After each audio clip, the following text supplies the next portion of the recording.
अस्सलाम वालेकुम दोस्तों, मैं हूं रिजवान और आज हमने बनाया है कोरमा स्टाइल में देगी चिकन आलू गोश्त।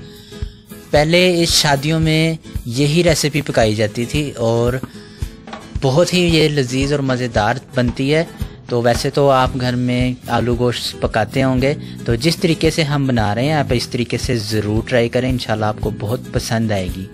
तो आएँ शुरू करते हैं। बिस्मिल्लाहिर्रहमानिर्रहीम। सबसे पहले 100 ग्राम घी या कुकिंग ऑयल हल्का सा गर्म करेंगे।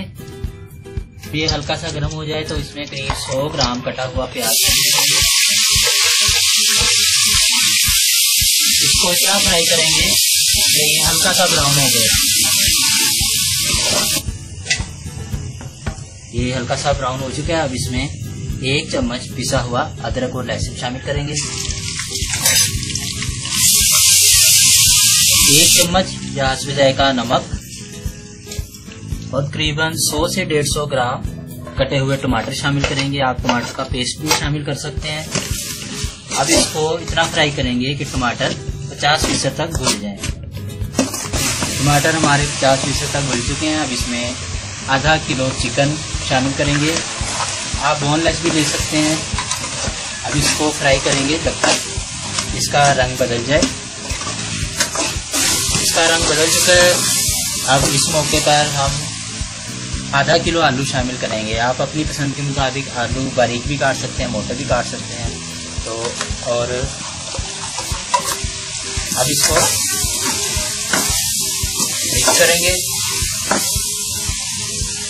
साथ ही इसमें शामिल कर देंगे पौना चम्मच पिसी हुई मिर्च, पौना चम्मच पिसा हुआ धनिया, आधा चम्मच पिसा हुआ गरम मसाला, 1/4 चम्मच हल्दी। नमक हम पहले शामिल कर चुके हैं इसमें। अब इसमें करीब 4 गिलास पानी शामिल करेंगे, या इतना पानी शामिल करना है कि गोश्त और आलू हमारे गल जाएं। केवड़ा एसेंस शामिल करेंगे। 1/4 चम्मच से भी ये थोड़ा सा कम है। तो अगर आपके पास केवड़ा वाटर है तो आप थोड़ा ज्यादा 2 चम्मच डाल लेंगे, वरना ये 1/4 चम्मच से भी कम है। कटी हुई सब्ज़ मिर्ची अपनी पसंद के मुताबिक कम ज्यादा कर सकते हैं। अब शोरबे वाला बनाना चाहते हैं तो पानी इतना ही रखें। अगर आप थोड़ा खुशक बनाना चाहते हैं तो आप पानी कम भी कर सकते हैं। तो अब इसको ढक के रख देते हैं जब तक हमारा गोश्त गल जाए और आलू भी गल जाए। आलू और चिकन हमारा गल चुका है तो इस मौके पर चूल्हा बंद कर देंगे और थोड़ा सा पिसा हुआ गरम मसाला छिड़केंगे।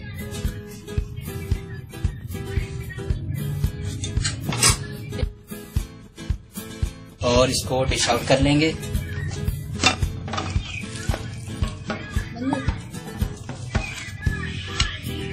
डिश आउट हमने कर लिया है। तो अब इस मौके पर अपनी पसंद की कुछ चीज़ों से इसकी गार्निश कर लेंगे, जो भी आपको पसंद हो।